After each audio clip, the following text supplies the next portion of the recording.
Une traînée de suie, une vérité disparue et un indice caché dans le dernier souffle du feu. Bienvenue sur Minuit Mystère.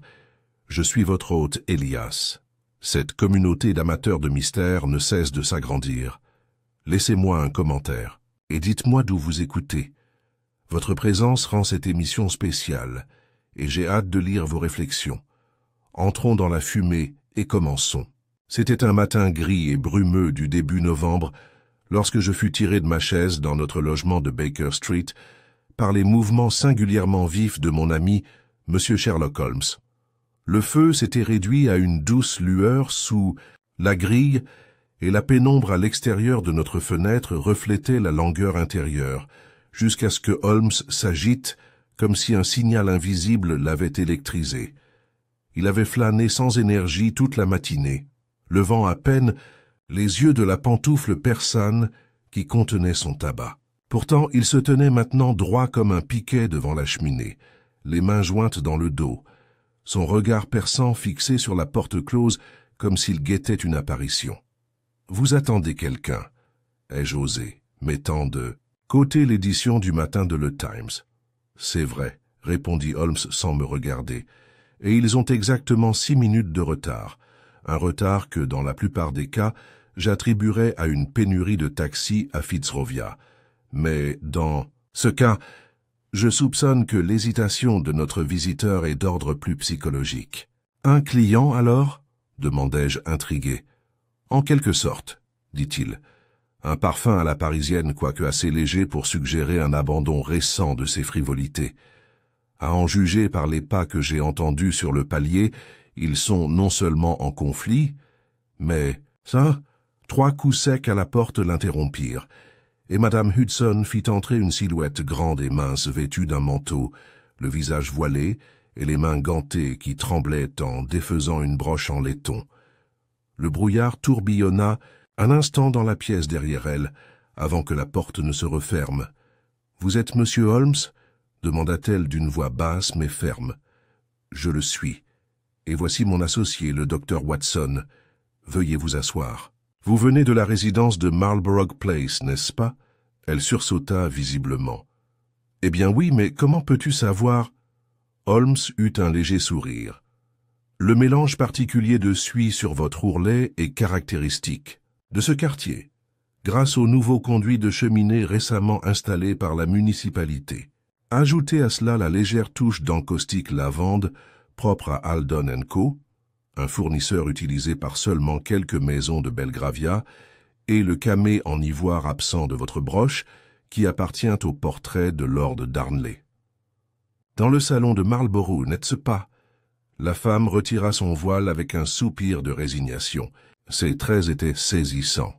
Un regard perçant, une bouche bien dessinée, et l'allure résolue de quelqu'un habitué depuis longtemps à attirer l'attention, même si elle semblait désormais dépourvue de ce pouvoir.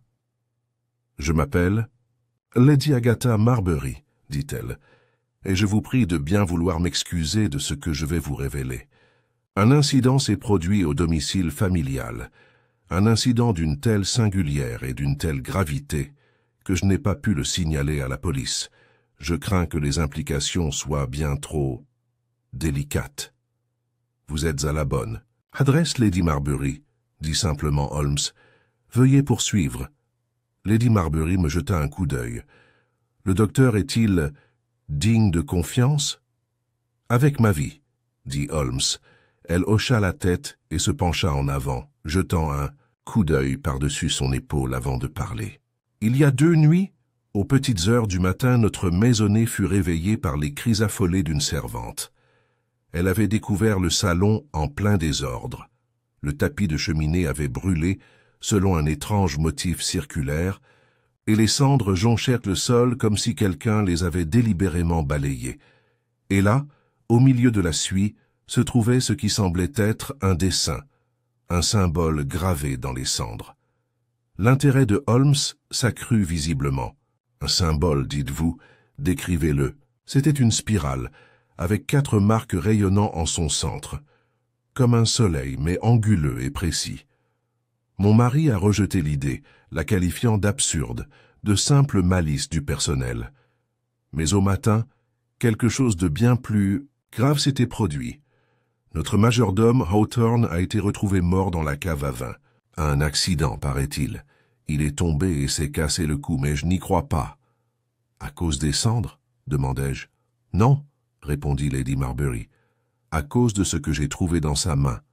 Un morceau de parchemin, à moitié, brûlé, portant le même symbole, et le nom Églantine écrit en dessous à l'encre délavée. » Holmes échangea un regard avec moi avant de se retourner vers elle.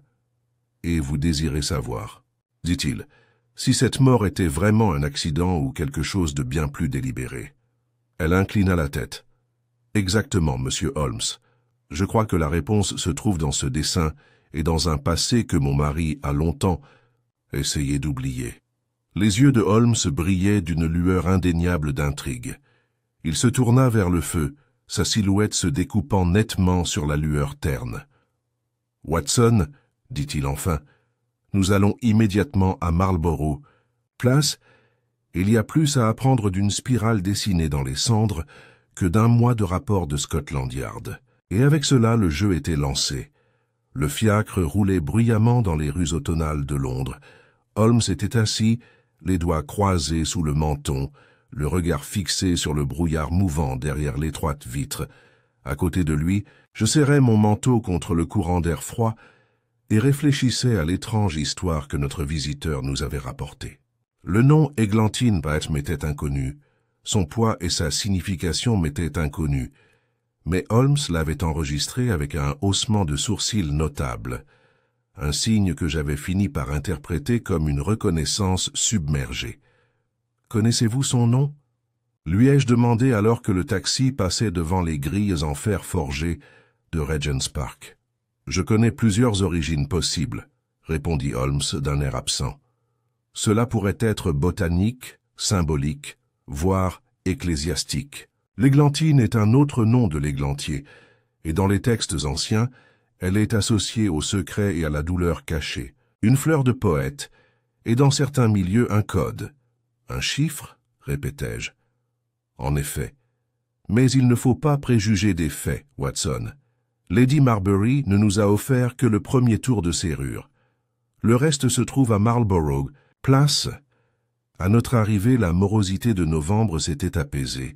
Marlborough Place était une belle rue résidentielle, bordée de maisons majestueuses, en partie dissimulées derrière des murs drapés de lierre. La résidence Marbury se détachait, malgré une telle opulence. Une façade en pierre ornée de colonnes néoclassiques et d'étroites fenêtres, une allure à la fois majestueuse et peu engageante. Nous fûmes accueillis par un valet de pied, à l'expression sévère qui nous conduisit au salon. Lady Marbury nous y attendait, sa silhouette se découpant sur une haute fenêtre, les rideaux tirés à moitié pour tamiser la lumière. Malgré le crépitement du feu, la pièce était froide, comme si un vestige de cette nuit mystérieuse flottait encore dans l'air. « Vous me pardonnerez le désordre, » dit-elle. « J'ai fait tout mon possible pour préserver la scène telle qu'elle a été découverte. » Holmes retira son manteau et ses gants avec un soin méticuleux, les posant sur le dossier d'une chaise proche. Son regard parcourut la pièce en arc de cercle, s'arrêtant devant la cheminée, le tapis brûlé et un bureau placé près du mur du fond. Je remarquai la même chose. Un désordre subtil régnait dans la pièce, comme si quelque chose d'essentiel avait été égaré plutôt que volé. Holmes s'agenouilla devant l'âtre. « Personne n'a dérangé ça depuis ? » « Non, » répondit Lady Marbury. « Seulement l'inspection initiale du médecin de famille, et même lui n'a pas touché aux cendres. J'ai veillé à ce qu'elles restent intactes pour votre examen. » Holmes sortit une loupe de la poche de son manteau et plana au-dessus de la cheminée. La zone brûlée était de forme ovale et entourée de fines volutes grises qui commençaient à se disperser légèrement, probablement sous l'effet de pas. Pourtant, en son centre subsistait une curieuse configuration, une spirale sombre composée de traînées de cendres, accentuée par 4 lignes obliques pointant vers l'extérieur, telles des lames ou des rayons. « Voilà, » dit doucement. Lady Marbury. C'est ce que la servante a vu. Nous l'avons trouvé à l'aube, bien que le feu fût éteint depuis le début de la soirée. Holmes resta silencieux un long moment. Il sortit de sa poche de poitrine un petit outil au manche en ivoire, un couteau de peintre, reconnus-je, et s'en servit délicatement pour déposer une partie des cendres sur un carré de parchemin. Puis, se penchant, il examina les lignes de la spirale avec sa loupe. « Watson, dit-il sans se retourner, vois-tu que ces lignes ne sont pas tracées, mais déposées? La suie est irrégulière, comprimée et compacte. Quelqu'un n'a pas simplement tracé une forme ici, il l'a transférée, peut-être avec un pochoir ou un autre outil préparé. Cela n'impliquerait-il pas une certaine prévoyance? Demandai-je.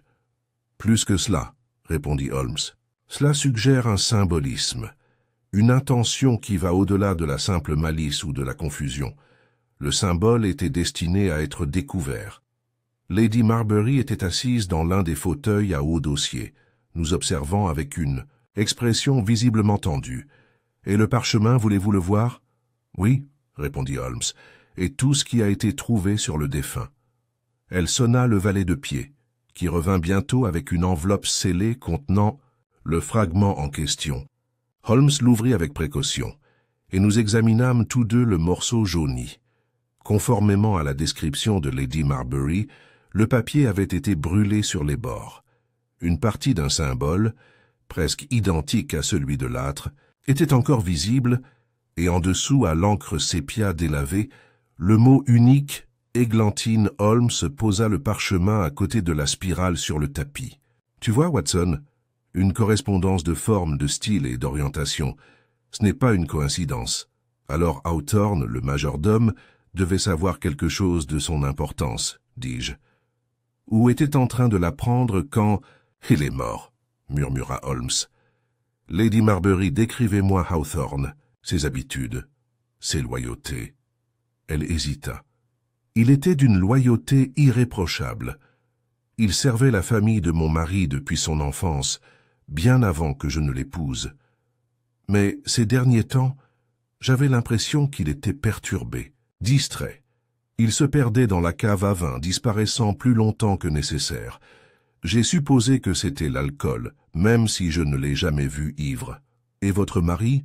Lord Marbury est actuellement à l'étranger, » dit-elle, d'un ton un peu évasif. « En Suisse, pour des raisons de santé. » Holmes haussa légèrement les sourcils. « Depuis combien de temps est-il absent? » « Près de 3 semaines.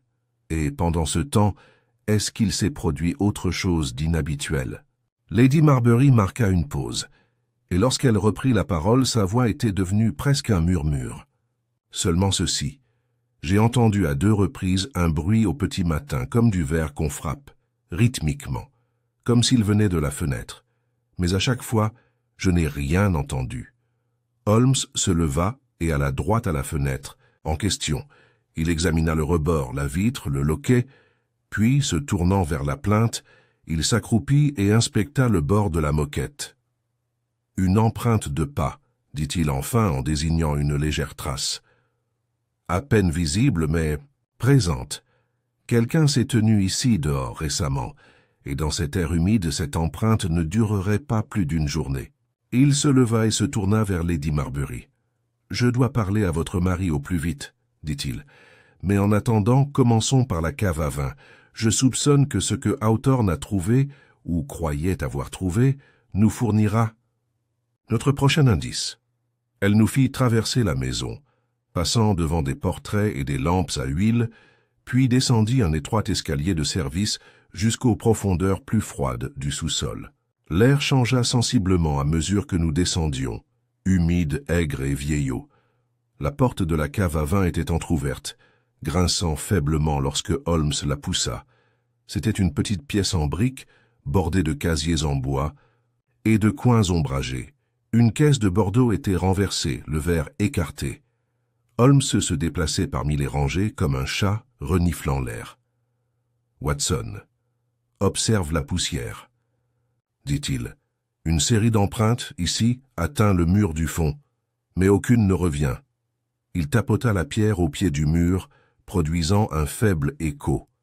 Puis il y appuya ses mains, et avec un clic grinçant, la pierre se déplaça vers l'intérieur. Holmes recula, le regard brillant. « Tiens, tiens, dit-il. On dirait que Hawthorne a découvert bien plus qu'un millésime. » Il me regarda par-dessus son épaule. « Tu veux me suivre dans l'obscurité, mon vieil ami ?» Et sur ce, il entra dans le passage secret, englouti par le froid et l'obscurité.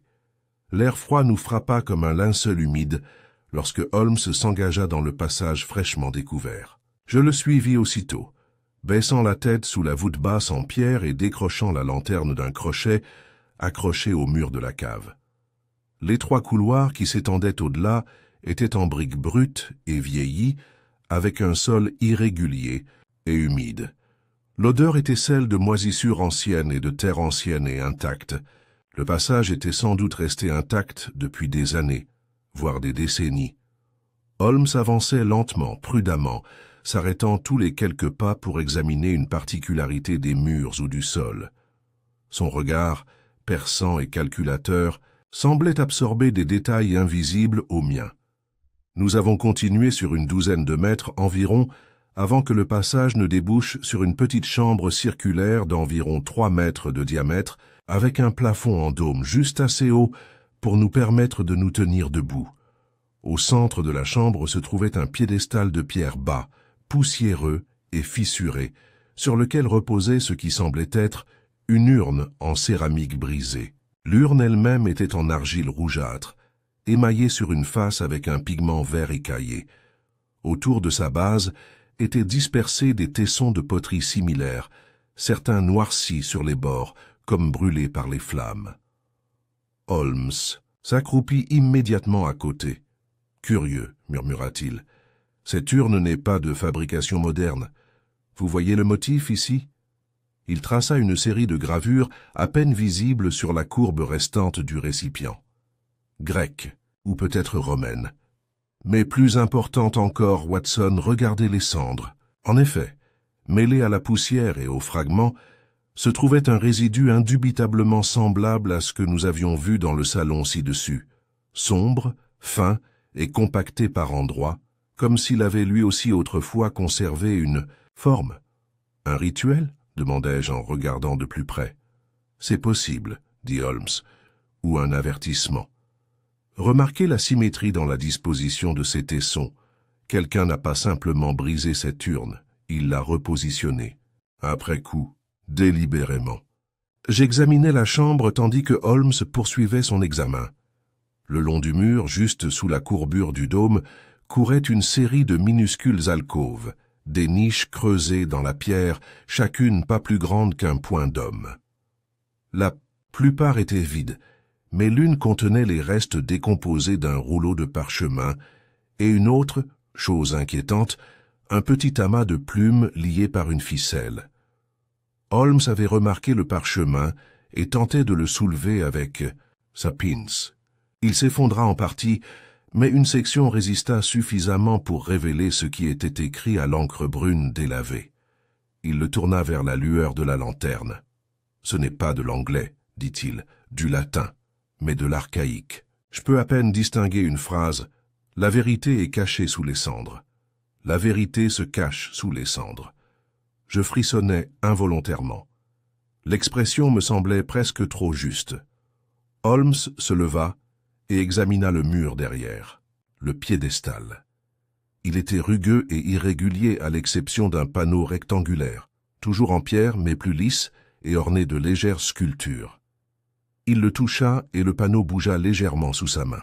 « Il y a plus, » dit-il doucement. « Quelque chose de caché derrière tout ça, mais je crains que nous n'ayons pas encore les moyens de l'ouvrir. » Il recula, examinant à nouveau la pièce dans son ensemble. « Watson, dit-il, nous devons savoir quand. Cette chambre a été ouverte pour la dernière fois et par qui? Ce passage n'a pas été découvert par hasard. Hawthorne a dû le chercher, et je crois que cela lui a coûté la vie. » Nous retournâmes à la cave, retrouvant la luminosité et la chaleur relative de la maison. Lady Marbury nous attendait au pied de l'escalier. « Eh bien ?» demanda-t-elle avec anxiété. « Nous avons trouvé une chambre secrète, » dit simplement Holmes, « et la preuve que la mort de votre majordome n'était pas un simple accident. On y trouve des symboles, de nature rituelle, je crois, ainsi que des traces physiques de cendres et d'objets anciens. L'implication est claire. Cette maison recèle des secrets bien plus anciens que le meurtre qui nous a conduits ici. Lady Marbury pâlit. Mon mari, il n'a jamais parlé d'un tel endroit. Il a toujours dit que la maison n'avait pas de cave, hormis les chais. Alors, soit il ne le savait pas, dit Holmes, soit il a choisi de ne pas vous le dire. À ces mots, son regard s'assombrit. Il y a des choses dans le passé de mon mari que je ne comprends pas entièrement, admit-elle. Il a passé sa jeunesse à l'étranger, en Grèce, en Italie et même en Turquie. Il parle rarement de ces années. Une seule fois, il a mentionné un nom, celui d'un associé ou peut-être d'un rival appelé Ravanescu. L'expression de Holmes s'accentua. « C'est un nom que je connais, dit-il.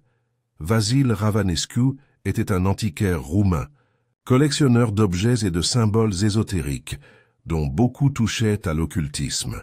Il fut dénoncé par plusieurs sociétés savantes pour falsification d'histoire et association avec des cultes secrets consacrés à l'iconographie pré-chrétienne. » Lady Marbury hocha lentement la tête. « Alors, peut-être que ce symbole est à lui. »« C'est possible, » répondit Holmes. « Cela signifie aussi que nous ne sommes pas confrontés à un simple crime domestique, mais à un héritage, un crime qui pourrait impliquer d'autres personnes au-delà de votre foyer. » À ce moment-là, un coup sec retentit d'en haut, suivi de pas précipités. Un deuxième valet de pied apparut dans l'escalier. « Pardonnez-moi, madame, » dit-il d'un ton essoufflé, « mais il y a ici un homme du British Museum. Il dit avoir été convoqué par Monsieur Holmes. » Holmes hocha la tête. « Excellent. Ce sera Monsieur Campbell. Je l'ai convoqué par télégramme en chemin. J'avais anticipé la nécessité d'un archéologue. Nous avons rencontré l'homme dans le salon. Monsieur Lionel Campbell était un homme trapu à lunettes, aux cheveux en bataille et à l'air d'un universitaire distrait. Il portait une sacoche remplie d'outils et une loupe qu'il s'est empressé de fixer sur son front. Holmes le conduisit à la cave et lui montra le passage. Campbell sursauta à la vue de la pièce. « Ceci, ce n'est pas une construction moderne, » dit-il avec révérence. « La conception des alcôves, les fragments d'urnes, le latin. Cette chambre a probablement été construite au XVIe siècle, ou avant, peut-être même sous une structure antérieure à cette maison. Et l'urne, demanda Holmes. Campbell s'accroupit pour l'examiner. De style étrusque, très rare. Si c'était authentique, il serait vieux de plusieurs siècles, apporté ici peut-être par quelqu'un comme votre Ravanescu, au plus fort de sa frénésie de collection. Mais son emplacement ici, cela suggère une finalité. Cette chambre a été construite pour la dissimulation, pour un rituel. Ce n'était pas un lieu de stockage, c'était un sanctuaire. Holmes parut profondément satisfait. « Merci, monsieur Campbell. Cela confirme mes soupçons. Il nous faut maintenant déterminer le lien moderne. Quel lien existe entre ce passé caché et la mort de Hawthorne?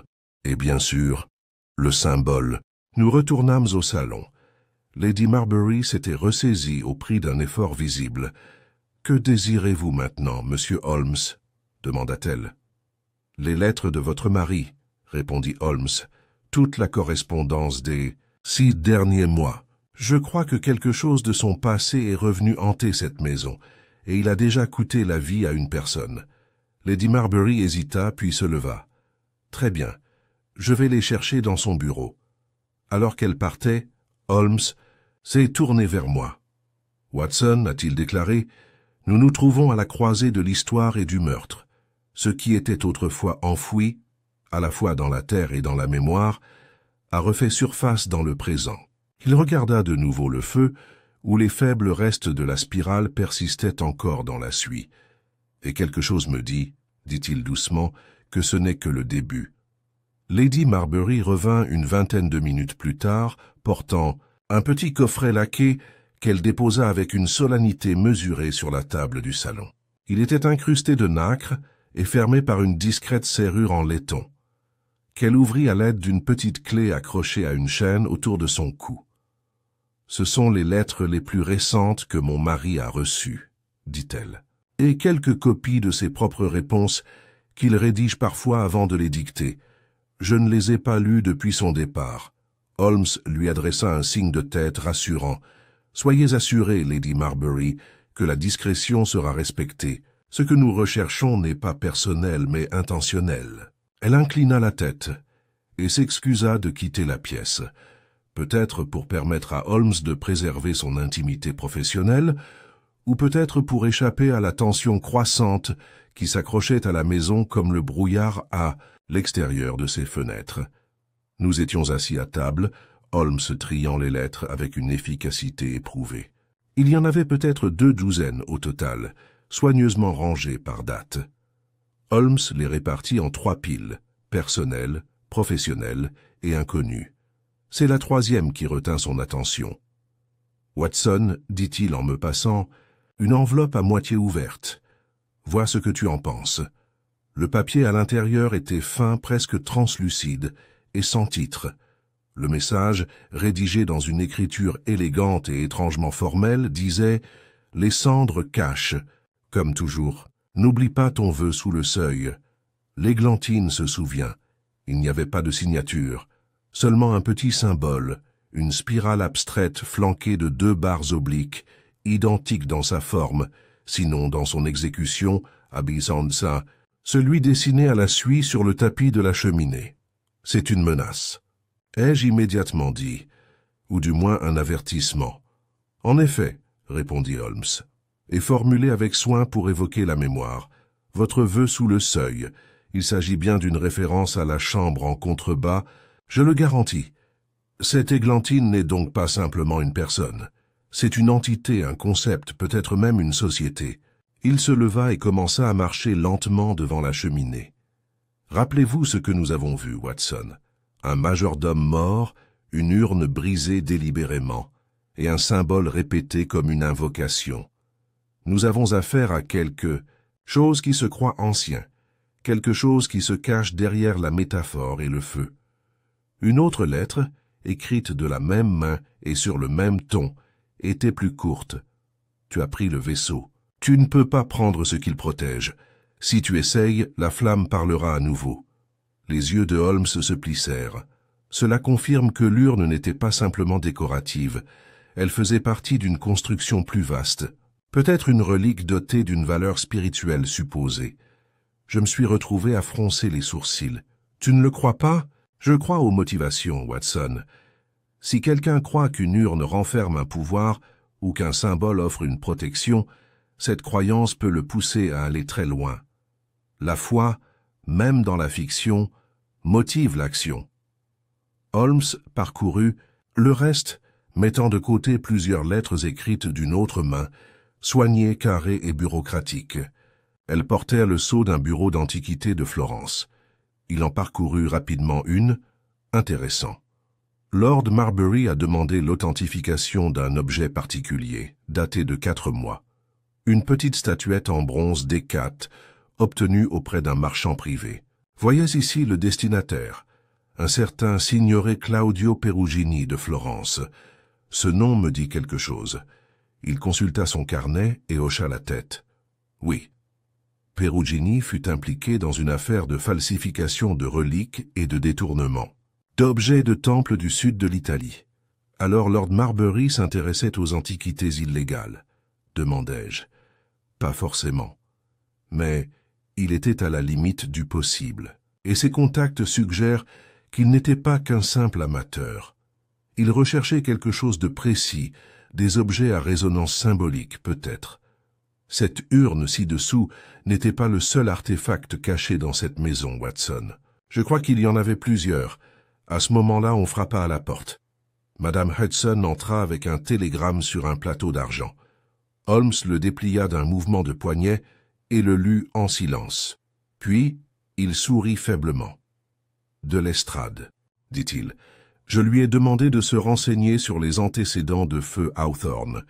Il semble que notre majordome avait un frère, employé au bureau d'expédition des docks de Tilbury. Et Hawthorne lui-même, ces derniers mois, s'enquérait régulièrement des manifestes de marchandises sortantes, plus précisément des Expédition à destination de Trieste. Trieste? Ai-je répété. Dans l'Empire austro-hongrois? Holmes hocha la tête. Un port réputé pour ses antiquités importées clandestinement de Méditerranée orientale. Et curieusement, c'est aussi un lieu aux profondes traditions ésotériques, dont certaines seraient en harmonie avec les symboles que nous avons découverts. Il s'avança vers le foyer et tapota la pierre sous le motif de cendre. Watson, et si Hawthorne découvrait le secret de son maître, peut-être a-t-il retrouvé les registres d'expédition, trouvé un nom, trouvé quelque chose d'enfoui, quelque chose qui l'a terrifié, assez pour justifier de laisser un message avant de mourir, mais le parchemin, où dis-je, il est mort en le serrant. Ce n'était pas un message, c'était une relique, un fragment. L'expression de Holmes devint sombre. Ou peut-être les deux. Peut-être l'a-t-il récupéré dans la chambre secrète, et le tueur a veillé à ne jamais en révéler davantage. Il y eut un long silence, tandis que les implications s'imposaient à nous. Holmes se tourna vers moi. Nous devons parler à ce frère à Tilbury. Si Hawthorne s'est confié à quelqu'un, c'est bien à lui. Et nous devons identifier ce Pérugin, et peut-être même aller à Florence, si besoin est. J'ai haussé un sourcil. Vous pensez que la menace vient de l'étranger? Je soupçonne qu'il se trouve là où sont conservés les secrets de l'Églantine, dit-il. Mais nous ne les trouverons pas uniquement avec des lettres. À ce moment précis, un bruit nous interrompit. Un coup sourd, à peine audible, venant non pas de l'entrée principale, mais du fond du couloir menant au quartier des domestiques. Holmes était déjà en mouvement. Nous avons suivi le bruit à travers le couloir sombre et avons atteint la porte de derrière. Holmes l'ouvrit rapidement, révélant une jeune femme échevelée, les yeux écarquillés et tremblante de froid. Elle s'est effondrée à nos pieds en criant. « S'il vous plaît, murmura-t-elle, je l'ai vu. J'ai vu ce qui l'a tué. Je sais ce que signifie ce symbole. » Holmes s'agenouilla près d'elle. « Votre nom, mademoiselle ?»« Lydia, » haleta-t-elle. « Lydia Harrow. J'étais la nièce de Hawthorne. Je l'ai supplié d'arrêter de creuser, mais il n'a rien voulu entendre. Et maintenant ils savent que je sais. »« Qui est-il, Lydia ?» demanda Holmes d'une voix douce mais ferme. Elle leva les yeux, le visage ruisselant de larmes, le cercle. Ceux qui dessinent les cendres, ceux qui portent la marque à l'encre et au feu. Holmes m'a regardé, puis s'est tourné vers elle. « Entrez, dit-il. Vous êtes en sécurité ici, pour l'instant, mais vous devez nous dire tout ce que vous savez, car je crains que les flammes ne fassent que commencer à s'élever. » Lydia Harrow était assise, enveloppée dans un châle de laine, près du feu dans le petit salon de Lady Marbury, les mains tremblantes en coupe autour d'un verre de thé fumant. Holmes l'observait attentivement depuis un fauteuil voisin, les jambes croisées et les doigts pressés contre ses lèvres dans un silence contemplatif. J'étais assise à côté de lui, carnet ouvert, mon stylo en suspens. Bien qu'hésitant pour une fois sur la page, c'était une jeune fille d'environ 19 ans, le visage pâle et tiré par une peur récente, bien que l'intensité de son regard sombre révélait une intelligence plus vive que ne le laissait supposer sa modeste tenue de femme de chambre. Ses vêtements étaient tachés par le voyage, ses bottes mouillées par la rue, et une traînée de suie sur sa joue trahissait une retraite récente et précipitée dans une des ruelles les moins sordides de Londres. Je lui ai dit de ne pas y retourner, dit-elle enfin d'une voix basse et pressante. Oncle George, Monsieur Hawthorne, je veux dire, a dit que les vieilles choses enterrées sous la maison n'étaient pas seulement destinées à être collectionnées. Il a dit qu'elles étaient surveillées, que s'il en découvrait trop, quelqu'un viendrait l'arrêter. Holmes se pencha en avant. Observé? Par qui? Il n'a rien dit, juste qu'il avait trouvé des références, de vieilles lettres, des dessins, et une page décrivant une réunion sous Marlborough Place. Pas seulement cette maison, vous comprenez. Tout le quartier. En dessous, elle leva les yeux, la peur perçant son ton.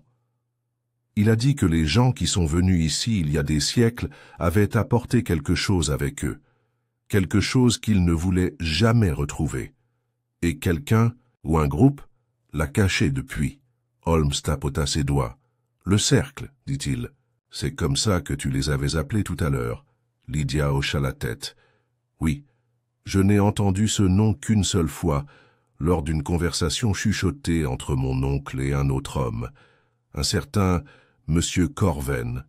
C'était un grand homme aux cheveux gris, portant une bague en argent ornée du même symbole que celui retrouvé dans les cendres. Je l'ai vu une fois lors de sa visite. Il ne restait jamais longtemps, mais je sentais bien qu'ils avaient tous les deux peur lorsqu'ils parlaient. Holmes et moi avons échangé un regard. « C'était quand ?» ai-je demandé. « Il y a 3 semaines, quelques jours avant la mort de mon oncle. » Holmes se leva et se dirigea vers la fenêtre, écartant le rideau pour jeter un coup d'œil dans le brouillard au-delà. « Corven », répéta-t-il doucement, un autre fil conducteur. Il se retourna brusquement et s'adressa à Lydia avec une intensité silencieuse. « Tu as dit que ton oncle avait découvert des dessins. Sais-tu où ils sont ?» Elle hésita puis fouilla dans les plis de son manteau et en sortit un morceau de parchemin plié. « C'est tout ce que j'ai pu sauver. Le reste, il a été pris à la nuit de sa mort. » Holmes prit le parchemin avec le plus grand soin et l'étala sur la table. Il portait un schéma grossier dessiné à la main et pourtant d'une précision saisissante. Il représentait les contours de Marlborough Place telle qu'elle était il y a des décennies, voire plus. Sous les rues, marquées de lignes pointillées et de symboles, s'étendait un labyrinthe de couloirs convergeant vers une pièce centrale, semblable à celle que nous avions découverte sous la cave à vin. Mais ce qui a retenu mon attention, c'est la pièce maîtresse. Un dessin stylisé représentant une flamme entourée de 3 anneaux concentriques, chacun portant des caractères que je ne reconnaissais pas. En dessous, à l'encre délavée, figurait la phrase suivante: « L'églantine garde la lumière, l'églantine garde la lumière. » Holmes l'étudia en silence pendant près d'1 minute, puis il plia soigneusement le parchemin et retourna à sa chaise. « Cela change la donne, » a-t-il déclaré.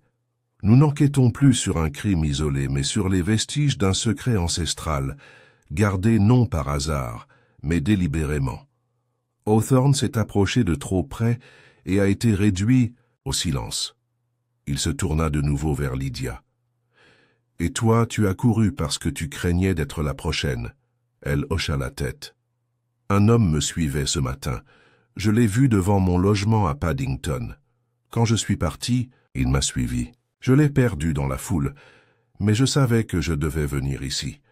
Oncle George disait toujours, s'il lui arrivait quelque chose, il fallait qu'il aille voir Sherlock Holmes. » Holmes s'autorisa un bref sourire. « Votre oncle était un homme sage, et votre arrivée vous a peut-être sauvé la vie. » On frappa violemment à la porte. Lady Marbury entra, l'air indéchiffrable. « Monsieur Holmes, un monsieur désire vous voir. Il a refusé de vous donner une carte.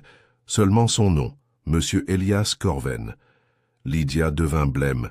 L'expression de Holmes ne changea pas, mais il se leva. Avec douceur, il fit un signe de tête à Lady Marbury. « Faites-le entrer. » Quelques instants plus tard, l'homme entra. Il était grand, anguleux, avec des yeux pâles et un visage étroit encadré de cheveux gris-fer. Ses mouvements étaient lents mais réfléchis, comme si chaque geste était mesuré pour produire un effet. À sa main droite brillait une bague en argent, gravée d'une spirale familière. « Monsieur Holmes, » dit-il avec une politesse glaciale. « Docteur, mademoiselle Harrow. » Il nous adressa un léger signe de tête. « Monsieur Corven, » répondit Holmes d'un ton neutre. « Nous parlions justement de vous. Je m'en doutais. » Son regard parcourut la pièce, s'arrêtant un instant de trop sur Lydia, qui se recroquevilla légèrement sur son siège. « Je suis venu, » continua Corven, « pour vous mettre en garde. Une rare courtoisie de la part de quelqu'un dont l'entourage préfère agir dans l'ombre, » a déclaré Holmes en croisant les bras. Corven eut un léger sourire. « Vous êtes malin, monsieur Holmes. Trop malin, j'en ai peur. Vous ne savez pas sur quoi vous marchez. Alors peut-être pourriez-vous nous éclairer. » Corven secoua la tête. « Certaines choses sont interdites aux non-initiés. Votre intérêt pour l'affaire des cendres, celle de la chambre souterraine du domaine Marbury, vous met en grand danger. Nous ne sommes pas vos ennemis, monsieur Holmes, mais nous ne tolérerons pas non plus d'ingérence. Était-ce une interférence? Demanda doucement Holmes, lorsque Hawthorne a été tué. Une lueur traversa le visage de Corven, disparut aussi vite qu'elle était venue. Il a pénétré sans autorisation. Il en a payé le prix. Alors tu l'admets? Demandai-je. Je n'avoue rien. Mais sache ceci. Le cercle protège ce qui ne doit pas être perturbé. Tu n'es pas le premier à fouiller là où tu n'as rien à faire. Mais si tu persistes, tu pourrais bien être le dernier. Sans un mot de plus, Corven se retourna et sortit de la pièce. Holmes resta immobile quelques secondes, les yeux rivés sur la porte, puis il se tourna vers Lydia. « Fais tes bagages, dit-il. Tu resteras désormais sous notre protection. Cette maison n'est plus sûre pour toi. » Elle hocha la tête, à peine capable de parler. Holmes se tourna vers moi. « Watson, je veux que tu télégraphies à l'estrade. Nous aurons besoin d'une protection policière ici et d'un œil sur ce Corven. »« Et toi ?» demandai-je. « Je vais enquêter sur l'églantine. » Il y a un homme dans les collections secrètes du British Museum, Algernon Hartlegg, qui a consacré sa vie à cataloguer ces sociétés oubliées. Si le cercle existe, Hartlegg en connaîtra les origines. « Et le dessin ?» demandai-je, en désignant le parchemin que Lydia nous avait donné. Holmes y jeta un coup d'œil, puis me regarda de nouveau, une lueur dans les yeux. « Nous avons une carte, Watson. Il ne nous reste plus qu'à trouver la lumière qu'elle garde. » Il quitta la pièce sans un mot de plus, laissant derrière lui le feu crépitant, la fille qui en savait trop et la marque des cendres qui couvaient désormais non seulement sur le foyer, mais dans le cœur de ceux qui étaient prêts à tuer pour lui. Il était peu après 8 heures le lendemain matin, lorsque Holmes et moi sommes arrivés au British Museum sous un voile de bruine persistante, la ville enveloppée de sa grisaille habituelle. La façade du musée, avec ses imposantes colonnes ioniques et son silence solennel, se dressait telle une sentinelle gardant les secrets de l'Antiquité. C'était un endroit idéal, me disais-je, pour notre prochaine plongée dans les arcanes. Nous avions obtenu une audience privée avec M. Algernon Hartlegg, un érudit excentrique, dont l'expertise en sociétés ésotériques, langues perdues et rituels obscurs avait fait de lui une figure à la fois admirative et discrètement raillée. Par ses pairs, il nous accueillit dans une chambre privée sous les salles de lecture publiques du musée, un espace rempli d'armoires verrouillées, de parchemins tachés d'encre et d'une odeur entêtante de vieux vélin et de cire de bougie. Hartlegg était un homme à l'allure sauvage. Des touffes de cheveux indisciplinés dépassaient de ses tempes comme des ailes, et ses lunettes étaient perchées de façon précaire sur un nez crochu.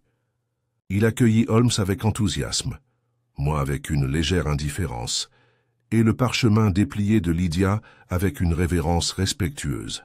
« Ma parole », souffla-t-il en ajustant son objectif. « D'où te vient ça ?» Holmes afficha un sourire neutre. « D'une source proche d'une victime récente. Nous pensons qu'il s'agit d'un fragment d'un plan plus vaste, peut-être une carte. Nous enquêtons sur un groupe se faisant appeler le Cercle, qui porte ce symbole. » Il tapota la spirale d'un doigt ganté. Hartlegg resta immobile. « Vous ne parlez pas du cercle d'églantine à la légère, j'imagine. »« Nous en parlons avec prudence, » répondit Holmes. « Que savez-vous d'eux » Hartlegg mit le parchemin de côté et se dirigea vers un meuble bas. Il en sortit un volume relié en cuir sang de bœuf craquelé. Soufflant la poussière de sa couverture, il l'ouvrit avec précaution. Le cercle d'églantine, dit-il, était l'un des nombreux ordres secrets nés des ruines du paganisme romain tardif. Alors que le christianisme se répandait, certains groupes préservèrent des rites pré-chrétiens dans des enclaves secrètes, des rites centrés sur le feu, la dissimulation et la lumière comme vérité divine. Églantine, le mot latin, pour rose sauvage, était à la fois un code et un chiffre. Il l'utilisait pour signifier le secret revêtu de beauté, la douleur dissimulée par l'élégance. Il tourna lentement les pages, révélant des croquis qui ne différaient pas du diagramme que Holmes portait maintenant. Des symboles entrelacés avec des épines de rose, des flammes et des spirales concentriques. La spirale, poursuivit Hartley, était sacrée. Pour le cercle, elle représentait le voyage intérieur de l'âme, une descente dans le mystère, la vérité cachée au centre, protégée par des couches d'illusion et de danger. Holmes hocha la tête, absorbant chaque mot. Et la phrase « Églantine garde la lumière », j'ai demandé. « Églantine garde la lumière », une référence à leur croyance selon laquelle la vérité, spirituelle, morale ou interdite, leur était confiée. Ils se considéraient comme des gardiens et non des adorateurs. Holmes se pencha en avant. « Que t'aime-t-il violent ?» Hartley marqua une pause, choisissant ses mots. « Historiquement, rarement. Mais au fil des siècles et à mesure que leur nombre diminuait, leurs méthodes devinrent exclusives. Certains documents suggèrent qu'ils commencèrent à éliminer non seulement leurs ennemis, mais aussi ceux qui manifestaient un intérêt excessif. De gardiens, ils devinrent des bourreaux. Et à Londres ?» demanda Holmes. Hartley jeta un coup d'œil en biais. On murmurait qu'une cellule du cercle était basée à Londres à l'époque élisabéthaine. Le site de Marlborough correspond aux rumeurs que j'ai entendues, des passages souterrains, des sanctuaires oubliés construits sur des ruines romaines. Mais je n'en ai jamais trouvé la preuve, jusqu'à maintenant. Holmes lui tendit un deuxième papier, la copie de la spirale, dessinée dans les cendres de la cheminée de Marbury. Hartley pâlit. « Soyez prudent, monsieur Holmes. Si le cercle s'est réveillé et que vous avez pénétré dans l'un de ces sanctuaires, vous êtes déjà marqué. »« Nous nous en doutions, » dit calmement Holmes. En quittant le musée, la pluie avait cessé, laissant les rues glissantes et luisantes sous un ciel pâle. Holmes marcha un moment en silence, plongé dans ses pensées. Je pouvais lire les pensées de son esprit gravées sur son visage. Calcul rapide, clarté, soudaine une intensité vive dans son regard. « Watson, » dit-il enfin, « nous devons retourner à Marlborough Place. J'ai une théorie concernant la carte, et je crois que la chambre centrale que nous avons trouvée n'est pas le cœur, mais simplement un seuil. Tu penses que le véritable centre est toujours caché? Je le sais. Et je crois que le parchemin de Lydia contient la clé pour le trouver. Nous sommes retournés à la maison et avons trouvé l'inspecteur Lestrade qui attendait dans le salon, chapeau à la main, un air renfrogné sur son visage qui m'a dit que nos prochaines étapes ne seraient là pas faciles. « J'ai posté des hommes autour du périmètre, » dit Lestrade d'un ton bourru. « Mais votre monsieur Corven les a échappés. Il a disparu de son hôtel la nuit dernière, ne laissant qu'une chambre propre et une facture impayée. » Holmes prit cela avec philosophie. Alors il est allé prévenir les autres, ce qui signifie que nous manquons de temps. Lydia entra alors pâle mais résolue. « Je me souviens d'autre chose, » dit-elle. « Il y a une pièce sous les écuries, fermée. Mon oncle disait que personne n'y entrait jamais. Il avait dit un jour que c'était une partie de la vieille maison, avant l'incendie. » Holmes se retourna brusquement. « Il y a eu un incendie ?» Il y a des années, avant la construction de la maison Marbury actuelle, les écuries étaient la seule partie intacte. Holmes attrapait déjà son manteau. « Allez, Watson, apporte la lanterne. Si mes déductions sont correctes, l'entrée du véritable sanctuaire se trouve sous le sol de l'écurie. Nous avons suivi Lydia à travers la cour humide jusqu'aux vieilles écuries. Le bâtiment était à moitié effondré, ses briques rouges tachées par le temps, ses portes déformées et accrochées à leurs gonds rouillés. À l'intérieur, l'air était chargé de foin et de vieux bois. Au fond, sous un tas de caisses fissurées, se trouvait une trappe. Holmes déblaya les débris d'un coup et souleva la trappe. Un escalier de pierre descendait, englouti par l'obscurité. Lanterne. À la main, j'ai suivi Holmes dans les profondeurs. La chambre en dessous était plus grande que la première. une voûte circulaire tapissée de fresques en ruine. En son centre, un socle en pierre contenait un parchemin en cuivre scellé, gravé de la spirale de l'églantine. Holmes s'en approcha avec révérence, la voix basse. « Voici, Watson, ce qu'il garde. Un parchemin, peut-être un récit, peut-être une confession. » Je me suis penché plus près. « Et maintenant, nous la prenons, dit simplement Holmes. Nous l'étudions, et nous nous préparons, car ils ne nous laisseront pas la garder sans combattre. » Alors qu'il parlait, un son résonna d'en haut. Holmes se redressa les yeux brillants. « Watson, dit-il, je crois que nos adversaires sont arrivés. » Le bruit sourd des bottes au-dessus de nous était étouffé par l'épaisse planche du plancher de l'écurie, mais leur présence était indéniable. Holmes éteignit aussitôt la lanterne, nous plongeant dans une obscurité quasi totale. Seule une faible lueur filtrait par la trappe au-dessus, projetant une lumière pâle sur le plafond voûté de l'antique chambre. « Watson, » murmura Holmes, « pose ta main sur le boîtier du parchemin et sois prêt à agir. Nous n'avons peut-être que quelques instants. » J'obéis, le métal froid et étrangement vibrant sous mes doigts, comme si l'artefact avait conservé la chaleur de ses secrets, longtemps gardés. Holmes s'avança d'un pas léger jusqu'au pied de l'escalier, regardant par l'étroite ouverture de la trappe. De son manteau, il sortit une petite fiole de liquide transparent et une pochette en tissu. « Chaux vive et féniquée », murmura-t-il. « Désagréable, mais ça devrait suffire à les distraire si nécessaire. » Il y eut un silence au-dessus, les bottes cessant leur mouvement. Puis, des voix, basses, mesurées.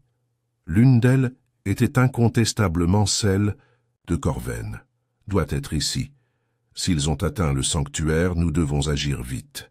Le parchemin ne peut pas tomber entre des mains étrangères. » Une autre voix, plus âgée et plus grave, répondit dans ce qui ressemblait à du latin. « Les mots « la lumière » ne sera pas révélé.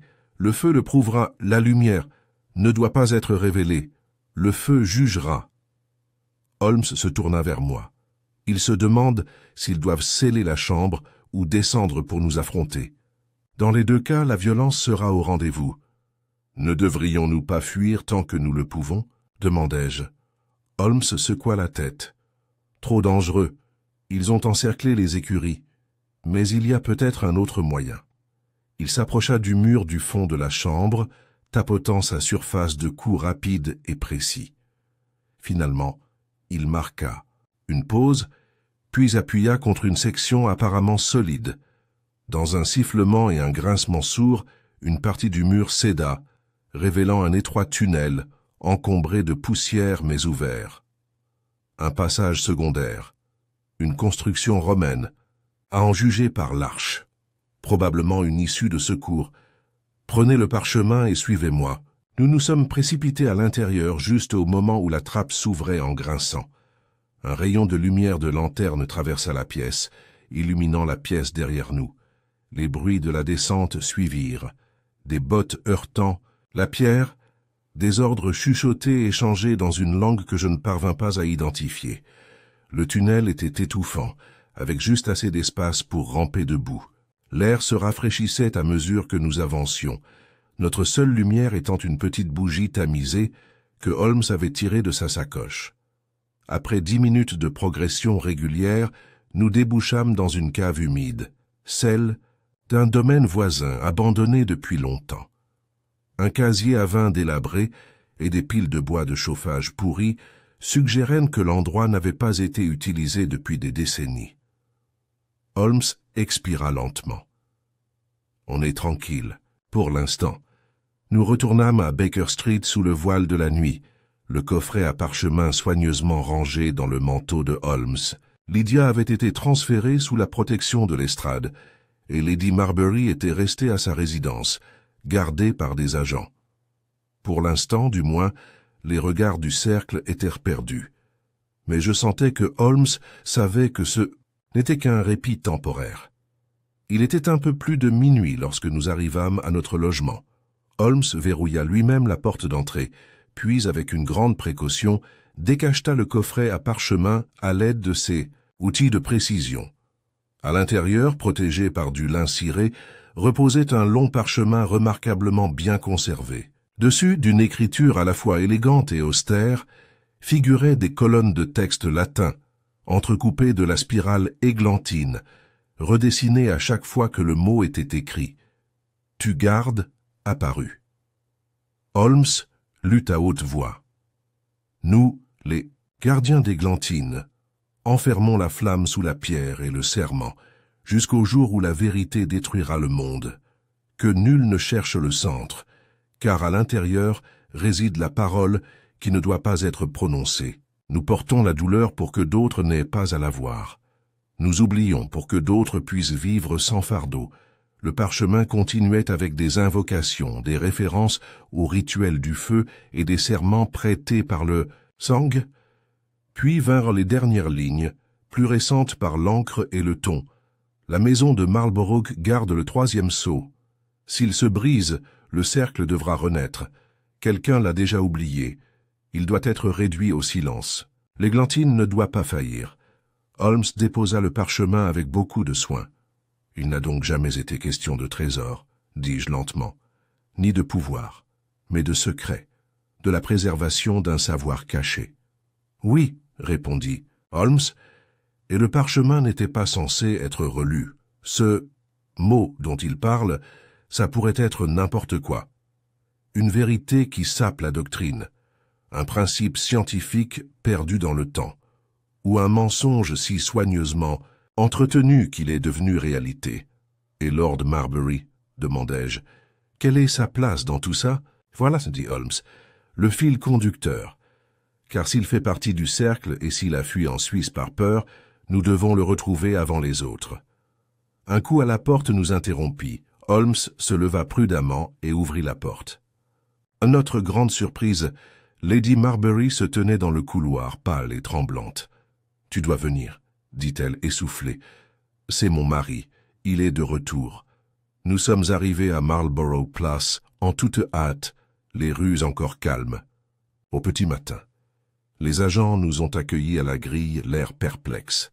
« Il vient d'apparaître, monsieur », a dit l'un d'eux à Holmes. Il a remonté l'allée avec une valise et a demandé sa femme. Il a refusé de parler davantage. Nous entrâmes dans le salon, où Lord Marbury était assis dans un fauteuil à haut dossier, son manteau encore humide du voyage. C'était un homme d'une prestance imposante, grand et mince, le visage marqué par l'âge et le savoir. Son regard, lorsqu'il croisa celui de Holmes, était las, mais attentif. « Monsieur Holmes, » dit-il doucement, « je suppose que vous avez vu la chambre. Nous avons. Et le parchemin. Il est entre de bonnes mains. » Marbury hocha la tête. « Alors, c'est déjà trop tard. » Holmes s'approcha. « Vous n'êtes pas ici par hasard. Pourquoi revenir maintenant ?»« Parce que je n'ai nulle part où aller, » dit Marbury. « Le cercle ne me fait plus confiance. Je les ai défiés. J'ai caché des choses que j'avais juré de protéger. Quand j'ai vu que Corven était de nouveau impliqué, j'ai fui. Mais je comprends maintenant que c'était inutile. Ils ne s'arrêteront pas. » Holmes s'assit en face de lui. « Alors, raconte-nous tout. Qui sont les membres du cercle? Qu'est-ce que le mot? Que craignent-ils de voir révélé ?» Marbury ferma les yeux. « Le verbe n'est pas un mot. C'est un nom enfoui avec les Romains sous cette ville. C'est un nom qui, prononcé à voix haute, est censé effacer toute mémoire.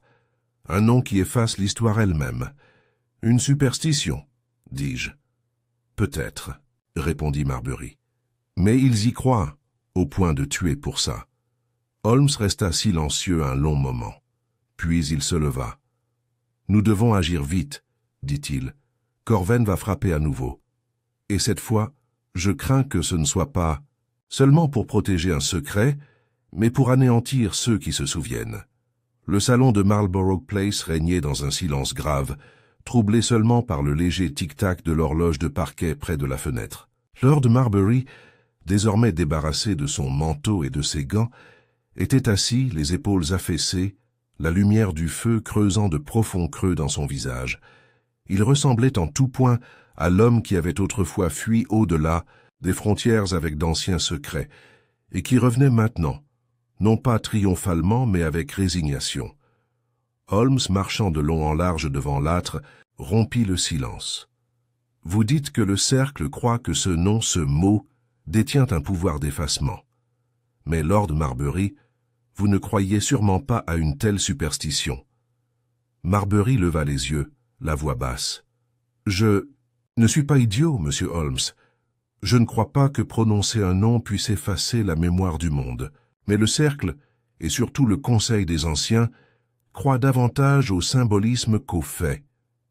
Pour eux, l'idée du mot est un principe contraignant. Il représente le seuil entre le secret et la destruction. Si le mot est révélé, le cercle échoue, leur pouvoir s'effondre, leur mythe est anéanti. Et vous, insista Holmes, vous avez choisi de cacher le parchemin au lieu de le détruire. Pourquoi? Marbury hésita. Parce que je craignais ce qui avait déjà commencé. Il y avait des divisions au sein du cercle, des factions poussant à la violence. Parmi elles, des Corven. Ils ont commencé à invoquer la garde comme un permis de meurtre. Hawthorne avait raison de les craindre. Je suis parti parce que je ne pouvais plus protéger la vérité intérieure. Holmes se tourna vers moi. « Tu entends, Watson? C'est la corruption de tout secret, la corruption de toute intention.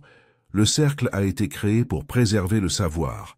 Mais ce faisant, ils ont cultivé une dévotion si aveugle qu'elle a donné naissance au fanatisme. » Marbury se pencha en avant. « Tu dois comprendre. Corven ne s'arrêtera pas. Le vol du parchemin, ma disparition, la mort d'Hawthorne, chacun d'eux était une étape dans le même chemin. Corven aspire à devenir le gardien de la flamme, le chef de facto du cercle. Et il croit que le parchemin doit être rendu au sanctuaire, et scellé à jamais, ainsi que tous ceux qui l'ont lu. » Les yeux de Holmes se plissèrent. « Alors il s'en prendra à nous. Il viendra d'abord chercher Lydia, » a déclaré Marbury. Je sentis un frisson envahir la pièce. La voix de Holmes baissa d'une octave. Ensuite, nous avons tendu un piège. Nos préparatifs furent achevés le lendemain soir. Lydia avait été transférée dans un faux refuge sous la surveillance de l'estrade, tandis que Holmes s'arrangeait pour qu'une ombre prenne sa place à Baker Street. Une image convaincante, créée à l'aide d'une astucieuse sculpture en cire, d'un châle et d'un éclairage tamisé. Le parchemin fut également remplacé par une réplique vierge, placée bien en évidence sur le bureau de Holmes. « C'est ce que j'appelle le théâtre de la diversion », remarqua sèchement Holmes en ajustant l'éclairage de notre salon. « On appâte le piège avec ce qu'il cherche, et on attend que le loup y tombe. »« Et le vrai parchemin ?» demandai-je en jetant un coup d'œil au coffre-fort verrouillé dans notre chambre. « Impassible, intouchable et inconnaissable, » dit Holmes, « à moins, bien sûr, que le loup ait des dents plus acérées qu'on ne le pense. » Cette nuit-là, nous avons veillé en silence. Holmes était assis près de la fenêtre, son revolver à la main, le regard fixé sur la rue embrumée. Je restais près de la cheminée, carnet à la main, mais incapable d'écrire, revoyant mentalement chaque étape de notre enquête. Les cendres, le dessin, la chambre, les menaces murmurées. Tout cela se résumait désormais à un instant précis. Corven viendrait. Il le fallait. Et il est venu. Il était un peu plus de 2 heures lorsqu'un léger grattement parvint à nos oreilles, faible mais distinct. Holmes se tendit aussitôt. Il posa son revolver sur le bureau et murmura « Watson, allume seulement la lampe du couloir. Laisse le salon dans l'ombre. » J'obéis. À mon retour, Holmes n'était plus assis. Il avait disparu derrière les lourds rideaux de velours près de la bibliothèque. Le salon resta immobile, éclairé seulement par les braises du feu et la faible brume dorée du couloir. Puis retentit le bruit d'un loquet de fenêtre qui s'ouvrait. Une silhouette s'avança, grande, précise, enveloppée dans un manteau sombre. Ses bottes ne firent aucun bruit sur le tapis. Il se dirigea droit vers le bureau, les yeux rivés sur le parchemin. Un éclat métallique jaillit de sa main, un couteau, pas pour la frime. Il atteignit le bureau, tendit la main, puis s'arrêta. Holmes sortit de l'ombre derrière lui, avec un clic du chien de son revolver. Cela fera l'affaire. Monsieur Corven. L'intrus se retourna lentement, la lame fermement maintenue dans sa paume. Son expression était calme, trop calme. « Vous êtes intelligent, Holmes, dit-il, mais pas assez. Vous ne comprenez toujours pas les enjeux. » La voix de Holmes resta posée. « Je les comprends parfaitement. Vous craignez que le parchemin ne soit dévoilé, car toute votre mythologie repose sur l'ambiguïté. Admettre qu'il ne contient aucun mot de pouvoir, aucune vérité annihilante, anéantirait l'identité même du cercle. Vous préférez tuer plutôt qu'affronter l'insignifiance. » Le visage de Corven s'assombrit.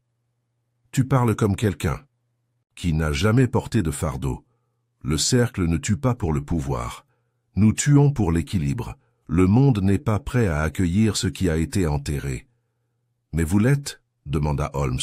« Je suis né avec ça, » dit Corven. « J'ai vu ce qui arrive quand la vérité se répand sans contrôle. Elle dévore. Il doit y avoir une flamme et elle doit être cachée, toujours. »« Et si cette flamme n'était que de la fumée ?» répondit Holmes. « Et si votre parole était un mythe créé pour maintenir votre ordre ?» Corven ne dit rien. Mais dans ce silence, Holmes s'avança, son revolver imperturbable. « Vous nous accompagnerez à Scotland Yard. Vous serez jugé pour le meurtre de George Hawthorne. Vous témoignerez de l'existence du cercle. Et tout s'arrête là. » Corven sourit faiblement. « On ne peut mettre fin à ce qui n'est pas régi par la loi. Le cercle nous survivra à tous. » Mais il ne résista pas. Alors que Lestrade et deux agents entraient, appelés par le signal secret de Holmes, Corven se laissa maîtriser. Holmes le regarda partir avec une intensité silencieuse. « Ce n'est pas fini !» cria Corven depuis le seuil. « Il y en a d'autres. Nous sommes les pétales de la même rose. » Lorsque la porte se referma, le silence revint. Holmes resta assis lourdement sur sa chaise. « Bon, dit-il, la flamme n'est pas encore éteinte. Mais au moins, le porteur du flambeau est désarmé. » Plus tard dans la nuit, Holmes et moi étions assis devant le feu, le vrai parchemin une fois de plus sécurisé. « Que va devenir le cercle ?» demandai-je. « Ils se fragmenteront, » dit Holmes. « Certains fuiront, d'autres nieront. Quelques-uns tenteront peut-être même de reconstruire. Mais sans leur mythe, sans la vision de Corven, ils ne sont plus que cendres. Des cendres qui ne cachent plus une flamme. Et la parole ? Holmes sourit faiblement. Un nom peut-être, un principe, ou rien du tout. C'est là toute la beauté des secrets, Watson. Ils sont souvent plus puissants quand personne ne les connaît avec certitude. Il se leva et tapota sa pipe sur la cheminée. « Et maintenant, dit-il, je crois que nous avons mérité une matinée sans mystère. Mais même lorsque le feu s'est éteint, je savais que tant que les secrets persisteraient dans le brouillard de Londres, Sherlock Holmes ne se reposerait jamais longtemps.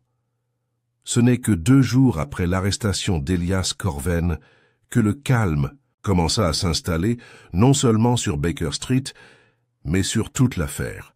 Pour la première fois depuis l'arrivée urgente de Lady Marbury dans notre salon, aucun pas ne résonna dans l'escalier, aucun télégramme cryptique n'arriva, aucun visiteur étranger ne surgit du brouillard. Le cercle, comme Holmes l'avait prédit, s'était fragmenté. Corven resta en détention sous l'œil vigilant de Lestrade, silencieux pendant l'interrogatoire, mais résigné à son sort. Et pourtant, malgré cette victoire, un malaise particulier subsistait dans l'attitude de Holmes, subtil mais présent. Il lisait peu, fumait plus que d'habitude, et restait souvent de longues minutes à la fenêtre, comme s'il attendait qu'un dernier fil se dessine. Je croyais cette affaire close, ai-je remarqué un après-midi, alors que nous prenions le thé au salon. Corven est détenu. Le sanctuaire a été scellé par la cour. Le parchemin est désormais enfermé dans les archives du British Museum, sous la surveillance de Hartlegg. Que reste-t-il ? Holmes tapota 2 fois la soucoupe avec sa cuillère.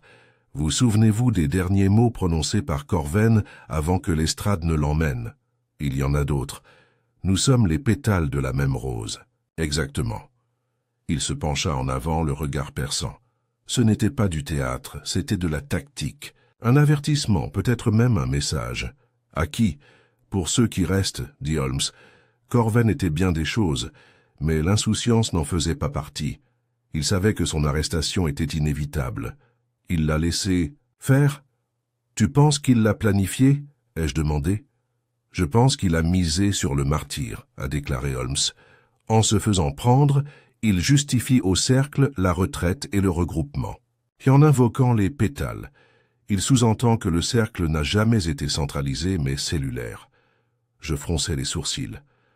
Alors on n'a arrêté qu'une seule branche? Pour l'instant, dit Holmes. Avant que je puisse parler à nouveau, la porte s'ouvrit brusquement et Lestrade entra. Le visage rouge et essoufflé. Holmes, dit-il, c'est Corven. Il est mort. Holmes se leva aussitôt. Mort? Du poison, dit Lestrade d'un ton sombre. Un composé que nous n'avons pas encore identifié. Il a échappé à nos gardes, caché dans la doublure de son manteau, tissé dans le fil, nous pensons. Une pincée entre les dents et disparut en quelques minutes. Je restai là, abasourdi.